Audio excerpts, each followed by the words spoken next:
미국 대선에서 조 바이든 후보가 승리한 지 일주일이 지났지만 트럼프 대통령이 여전히 패배를 받아들이지 않고 있습니다. 특히 트럼프 대통령이 대선 불복 입장을 고수하면서 미 행정부도 바이든 당선인의 정권 인수 작업에 비협조적인 태도를 보이고 있는데요. 일부에서는 안보 공백 우려까지 제기되고 있습니다. 이런 가운데 북한은 미 대선 이후에 그 어떤 반응도 내놓지 않고 긴 침묵을 이어가고 있습니다. 북한은 통상 미 대선이 끝나면 3, 4개월 내에 전략 도발을 하는 패턴을 반복해 왔는데 이번에는 이전과 다를 거라는 관측도 나옵니다. 한편 지난 12일이죠. 문재인 대통령과 조 바이든 당선인은 첫 통화를 갖고 북핵 문제를 비롯한 한반도 현안에 대해서 긴밀히 협력하기로 했는데요. 내년 3월에 예정된 한미연합훈련이 어찌 될지 이것이 바로 첫 시험대가 될 것으로 보입니다. 최용환 국가안보전략연구원 안보전략연구실장 나오셨습니다. 어서 오십시오. 네, 안녕하십니까. 예, 안녕하세요. 네, 진짜 미국 대선에서 바이든 당선인이 확정된 지가 일주일이 지났고 이미 미국 언론들은 기정사실로 보도를 하고 있는데요. 아직도 지금 정권 인수 작업도 협조를 안 하고 있고 대선 불복 움직임을 계속 보이고 있어서 이렇게 되면 CIA라든가 미국 정보기관 같은 경우도 보고를 해야 되고 당선인한테. 근데 이런 부분들이 제대로 이루어지지 않으면 전반적인 좀 안보정책 수립이라든가 그런 부분에 공백이 좀 생기지 않을까 그런 우려가 좀 있어요. 아직 시간이 있기 때문에 아직 그건 우려일 뿐이라고 저는 생각을 하고요. 근데 이제 전 이번 선거를 보면서 만약에 그 코로나19가 없었다면 어쩌면 트럼프 대통령이 쉽게 이길 수도 있는 선거가 아니었을까 싶을 만큼 박빙이었었거든요. 선거인단 숫자하고 무관하게 전체 득표율을 보면은 트럼프 대통령을 지지하는 비율이 한 47%가 넘기 때문에 특히 경합주에서는 더 심하지 않았습니까? 그렇게 보면 결국에는 바이든이 이겼다기보다는 트럼프가 패배한 선거라는 느낌이 들고 전체적으로는 미국 정치의 양극화, 그 배경에 있는 사회문화적, 경제적 양극화를 한꺼번에 보여주는 선거였기 때문에 과거에 우리가 보아왔던 선진 민주국가로서의 미국 혹은 자유세계의 리더로서의 미국의 체면은 많이 손상된 선거였다고 생각을 합니다. 그게 방금 말씀하신 미국 정치의 지금 혼란상으로 나타나고 있는 것 같고요. 네, 정말 미국 민주주의의 여러 가지 허점을 이번에 드러내기도 했는데 상당히 재밌는 보도가 트럼프 대통령이 나중에 시간이 좀 지나면 대선 패배를 인정을 하되 2024년에 4년 후에 다시 대선에 도전할 수도 있다. 신당을 만들어서. 그런 얘기도 나오는데 그건 가능한 시나리오라고 보십니까?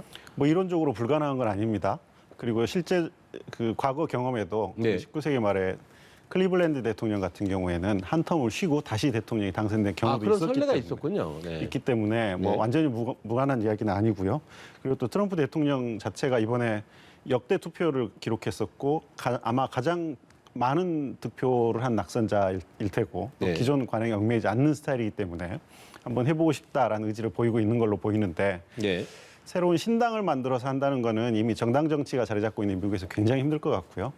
그리고 그렇다면은 결국에는 4년 후에 공화당 경선을 통과해야 되는데 글쎄요, 저 개인적으로는 쉽지 않지 않을까 그렇게 생각합니다. 네, 그때 되면 또 정치 지형이 많이 달라져 있겠죠. 글쎄, 그렇지 않을까 생각합니다. 근데 트럼프 대통령이 지금 대선이 끝난 지 8일 만에 처음으로 공개석상에서 어느 차기 행정부가 들어설지는 시간이 말해줄 것이다 이렇게 얘기를 했습니다. 그전에는 완전하게 승복 가능성을 차단했는데 이 발언을 놓고 어느 정도 패배를 인정할 가능성을 넌지시 내비친 게 아닌가 그런 해석도 나오는데 그건 어떻게 보십니까?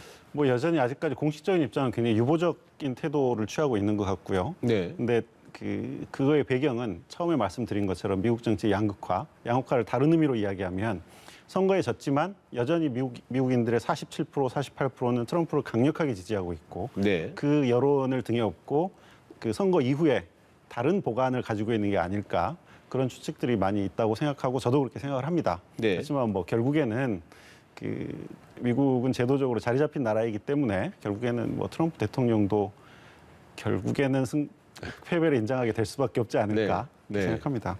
버티는 게 좀 한계가 있겠다 이런 전망이신데 근데 북한이 지금 보통 통상 예년의 선거를 보면 미국 대선이 끝나고 나면 2, 3일 내지 3, 4일 이 정도는 되게 반응을 내놨더라고요. 직접 언급을 하든 아니면 간접적으로 언급을 하든 간에. 근데 이번에는 지금 상당히 오랫동안 아무 말도 하지 않고 있거든요.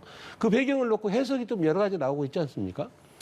뭐 일단은 미국에서 공식적으로 누가 당선이 됐다라는 입장이 나오지 않았기 때문에 좀 유보적인 것도 있을 테고요. 네. 그리고 북한 매체 자체가 외부 속보에 그렇게 민감하지 않습니다. 그래서 뭐 그걸 서두를 이유도 크게 없어 보이고 네. 아마 가장 중요하게는 최고 지도자하고의 개인적인 친분 관계가 굉장히 두터운 걸로 북한 내부에 이렇게 알려져 있는 사람인데 네. 그 사람에 대한 패배를 어떤 식으로 평가하게 되려면 결국엔 최고 지도부의 판단이 나와야 되는데 네. 아마 그 입장이 나오지 않았기 때문에 전체적으로 좀 늦어지고 있는 것 같고요. 아마 당선이 확정되고 나면 북도 입장을 정해서 보도를 내지 않을까 그렇게 예상합니다. 네.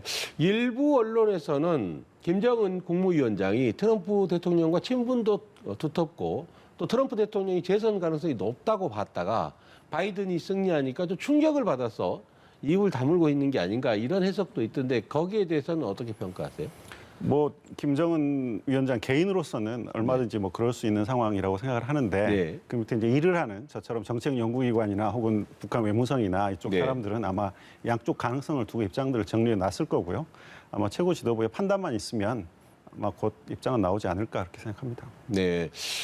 어쨌든 이제 바이든 행정부가 들어서서 그동안 서로 주고받은 거친 말도 있고요. 뭐 폭력배라는 말도 했고 미친개라는 말도 했고 그런 말도 했는데 아무래도 이제 트럼프 때보다는 대화나 협력으로 가는 과정에 있어서 어느 정도 거쳐야 될 시간들이 필요하지 않나 이런 얘기도 나오고요. 예, 예. 또 과거 패턴을 보면 북한이 일정하게 대선이 끝나면 미국 대선이 끝나면 3, 4개월 내에 도발을 많이 하지 않았습니까? 또 그럴 예, 예. 가능성도 있다고 보는데 이번에도 같은 패턴을 반복할 거라고 보십니까? 어떻게 보세요? 뭐 과거 경험을 보면 그럴 가능성이 없는 것은 아니지만 네. 이제 그 대북 제재의 수위라든가 북한이 가지고 있는 핵 능력이라든가 이런 것들을 고려하면 과거처럼 그대로 반복되기는 좀 어려운 측면들이 있다고 생각을 합니다. 네. 물론 이제 미국은 그 임기 초에 정책 리뷰를 하고 동아태 쪽 그 인사를 인선을 하고 하는 좀 시간이 걸리게 마련이죠. 그때 북한이 만약에 견디지 못하고 도발을 한다고 하면 네. 미중 관계는 굉장히 나쁘게 출발할 거고 이후를 기대하기 굉장히 어려운 상황이 될 겁니다. 근데 북한 내부적으로 보면 올해 코로나와 그리고 자연재해와 이런 것 때문에 경제적으로 굉장히 어려운데 이제 자동적으로 제재가 더 강화되는 방식의 고강도 도발부터 시작을 하면 네. 북한도 어려운 게임이 될 수밖에 없거든요. 그래서 만약에 북한이 참지 못하고 도발을 한다 하더라도 아마 저강도 도발에서부터 서서히 수위를 높여가지 않을까 그렇게 예상을 합니다.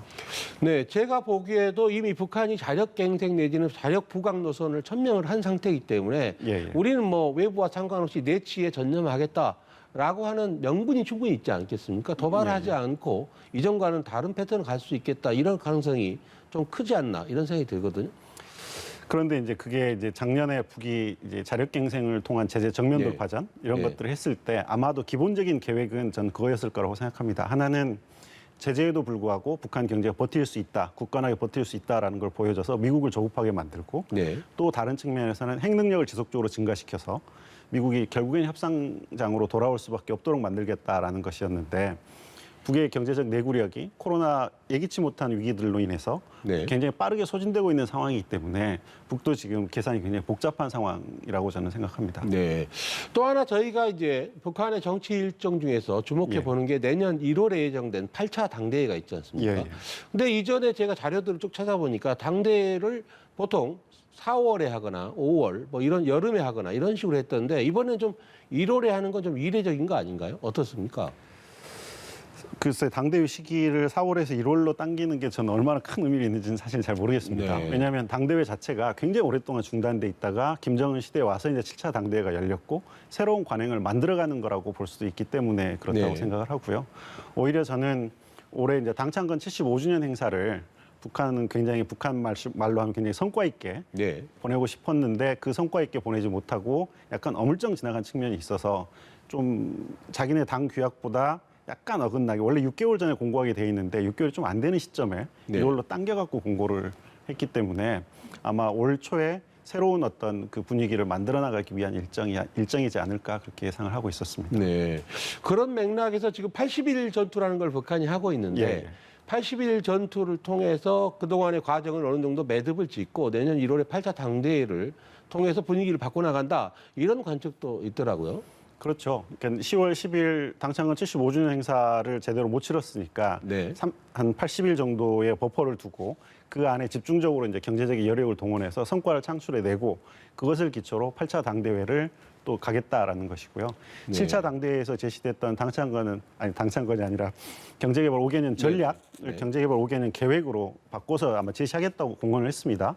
전략이 계획으로 바뀐 거에 대해서 여러 가지 의견이 있는데 전략이 좀 어떤 네. 포괄적인 방향을 제시하는 거라면 계획은 그거보다는 좀 현실적이고 구체적인 목표를 제시하지 않을까 그렇게 생각하고 있습니다. 네, 최 실장님 말씀 들으니까 북한의 일련의 일정들이 좀 맥락이 이제 이해가 좀 되는데요. 그런데 또 일각에서 이제 김정은 위원장이 신년사 요즘 거의 매년 하지 않습니까? 내년 신년사에서 또는 8차 당대에서 인민대중 제일주의 이런 걸 천명할 가능성이 있다 이런 기사를 봤는데 그 일단 인민대중 제일주의가 뭡니까? 뭐 그것을 지금 뭐 짧게 말씀드리기 굉장히 어려운데요. 네. 북한에서 이제 지도사상이라는 그래도 게 짧게 있습니다. 좀 해주십시오. 북한 지도사상이라는 게 있습니다. 네. 처음에 출발할 때는 막스 레인주의였었고요. 네. 이게 나중에 주체사상으로 그리고 김일성 김정일주의로 바뀝니다. 근데 이제 그 북한에서는 선대 수령의 사상이라고 하더라도 그것을 완전히 단절하고 가는 게 아니라 한편으로는 그걸 계승하고 또 한편으로는 자기에 맞는 새로운 색깔을 입혀가는 사상을 제시하게 되거든요. 근데 김정은 집권 이후에 김일성 김정일주의의 핵심은 결국에는 인민대중 제일주의다라는 이야기 2013년부터 하기 시작했습니다. 이게 점점 빈도가 높아지고 있고 그리고 이제 내년이 마침 집권 10주년이기 때문에 아마 집권 10주년을 맞아서 김정은 시기에 맞는 새로운 지도 사상을 내놓지 않을까라고 전망하는 기사들이 아마 이 내용일 겁니다. 네, 그렇군요. 그럼 이런 인민대중 제일주의라는 것을 천명할 것이다 이런 관측이 최근에 김정은 국무위원장이 수해 현장에 진흙탕이 잔뜩 묻은 차를 몰고 간다든가 애민 정신을 많이 보여주려고 하지 않습니까? 그런 것도 일종의 사전의 어떤 분위기 몰이, 분위기 잡기 이런 게 아니었나 이런 생각도 드네요. 그렇습니다. 근데 이제 그 애민 사상이라든가 그런 것을 몸소 보여주는 거는 김정일이나 김일성 시대에도 충분히 있었던 것이고요. 근데 인민대중 제일주의 내용을 뭘로 채워나갈 거냐 이거는 이제 좀 우리가 지켜봐야 될 문제이겠죠. 결국에는 결국엔 성과로 평가받는 것이지 언술로 평가받는 게 아니기 때문에. 근데 이제 8차 당대회는 아까 말씀드린 것처럼 북한 내부 문제에 좀 더 초점을 맞춰가게 될 것 같고 또 신년사와 8차 당대회 시기가 멀지 않을 거기 때문에 각기 다른 메시지가 나올 것인지 아니면 또 합쳐갈 것인지 이런 것들도 좀 두고 봐야 될 문제일 것 같습니다. 네. 일단 이제 또 지난 12일 날 문재인 대통령하고 바이든 당선인이 전화 통화를 하지 않았습니까? 그 전화 통화에서 트위터 문 대통령이 이제 전화 통화 끝난 다음에 트위터에 굳건한 한미 동맹 그리고 평화 번영의 한반도를 향한 바이든 당선인의 굳은 의지를 확인할 수 있었다 이렇게 얘기를 했는데요. 이런 내용들을 통해서 유추해 볼 때 이번 첫 통화는 어떻게 평가하십니까? 사실 이 첫 통화는 당선인이 나오고 나면 당선 축하의 의미, 의례적인 그리고 이제 한미 동맹이 여전히 굳건하고 중요하다라는 걸 확인하는 통과 의례라고 할 수 있죠. 근데 이제 물론 당선 인사만 한 것은 아니고 우리는 우리의 관심사를 그리고 미국은 미국의 관심사를 이야기했을 거라고 생각합니다. 그 트위터 내용도 그렇지만 한미 동맹이라든가 북핵 문제라든가 코로나19에서 우리 같이 협력해 나가자라는 이야기를 우리는 했고 미국은 인도 태평양 전략에 대해 언급을 했기 때문에 이제 화두와 기본적인 방향에 대해서 서로 말씀을 나눈 거라고 봐야 되겠죠. 네. 지금 방금 말씀하셨듯이 바이든 당선인이 통화 중에 한국은 인도 태평양 지역의 린치핀이다. 린치핀이 이제 마차 바퀴 같은데 중심축을 고정하기 위해서 박는 핀이죠. 그러니까 중심축을 유지하는 데 있어서 핵심적인 기능을 한다 이런 뜻으로 해석이 되는데 그동안 알려지기로는 바이든은 미일 동맹을 굉장히 중시한다라고 그렇게 알려지지 않았습니까? 근데 린치핀이라는 표현을 한국에 다시 사용한 걸 보면 저희가 알려진 거는 좀 알고 있는 것과는 좀 다르지 않나 이런 생각도 드네요.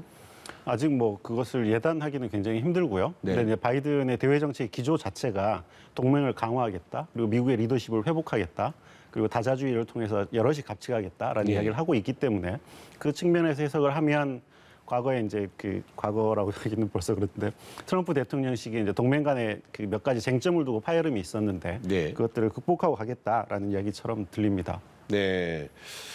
자, 이제 또 바이든 당선인이 또 일본하고도 통화를 했고 우리하고도 지금 정상하고 통화를 했는데 이게 곧 어떤 대중국 견제 전선에 있어서 한국과 일본이 미국과 함께 발을 맞춰서 협력했으면 좋겠다. 이런 뜻을 액션으로 보여줬다. 행동으로 보여줬다. 이런 해석도 있는데 그건 어떻게 보십니까? 사실 그럴 가능성이 굉장히 높다고 생각합니다. 네. 바이든으로 정권이 바뀐다고 하더라도 미중 관계가 갈등의 측면이 훨씬 더 큰 상황이 앞으로도 한동안 지속될 걸로 예상이 됩니다. 네. 만약 그렇다고 하면 좀 전에 말씀드린 것처럼 동맹을 강화하겠다, 다자주의로 가겠다라는 대외 정책의 기조를 고려하면 한미일 삼각관계 복원을 통해서 그 대중 갈등 국면에서 좀 더 미국이 힘을 안고 가겠다라는 걸로 보이기 때문에 미국의 인도태평양 전략에 한국의 참여를 요구하는 거는 뭐 정권이 바뀌었다고 해서 달라지지 않는 대외 정책의 기조 중에 하나일 겁니다. 네. 자, 이제 바이든 당선인이 미국의 제향 군인의 날을 맞아서 한국전 참전비도 가서 참배를 했고요. 예. 한미 동맹도 굉장히 강화하고 있고. 그러니까 이제 뭐 방위비 분담금 협상이라든가 이런 부분은 더 원활하게 좀 풀릴 걸로 보이는데 또 한 가지가 내년 3월에 한미 연합훈련이 있지 않습니까? 그러면 이제 바이든 당선인의 이런 맥락이라든가 생각을 보면 연합훈련을 하는 쪽으로 생각하지 않겠나라는 생각이 들거든요. 근데 그게 좀 내년도 한반도 정세에 상당히 중요한 변곡점이 되지 않을까 이런 생각이 드는데요. 그렇죠. 말씀 주신 것처럼 이제 내년 1월까지는 북한도 이제 8차 당대회를 앞두고 있기 때문에 내치에 주력하겠지만은 그게 지나고 나면 미국의 새 행정부를 어떻게 대할 건가에 대한 본격적인 고민이 시작될 거고요. 근데 미국은 그 새 행정부 출범 초기 한 6개월 정도 정책 리뷰 기간을 거칩니다. 그리고 동아태 쪽 그 인사가 마무리되는데도 역시 그 정도 시간이 걸리기 때문에 그 사이에 우리가 예상할 수 있는 가장 가까운 첫 번째 시험대가 말씀하신 이제 3월 연합훈련인데요. 연합훈련 우리 전자권 이양 문제에도 걸려 있는 것이고 또 그 한미동맹이라는 게 기본적으로 군사동맹을 베이스로 하기 때문에 그걸 상징하는 행위이기도 합니다. 그래서 굉장히 중요한 행사여서 이것을 어떻게 넘어갈 건가 굉장히 중요한 시기가 될 것이고요. 근데 이제 변수는 내년 3월까지 코로나19가 완전히 종식되지 않을 가능성이 굉장히 높기 때문에 오히려 의외의 변수에 의해서 연합훈련이 축소되거나 혹은 취소되거나 하는 상황이 있을 수는 있습니다. 근데 그런 상황을 우리가 어떻게 이용할 건가에 대한 좀 구체적인 고민이 필요한 시점인 것 같습니다. 내년 3월에 한미 연합훈련을 뭐 예년의 규모대로 만약 한다면 북한이 그걸 핑계로 해서 뭐 도발을 한다든가 그런 가능성이 있어 보여서 그 부분은 좀 계속 주목해 봐야겠습니다. 네, 오늘 시간 관계상 오늘 말씀 여기까지 듣겠습니다. 지금까지 최용한 국가안보전략연구원 안보전략연구실장으로부터 들어봤습니다. 오늘 말씀 고맙습니다. 예, 감사합니다.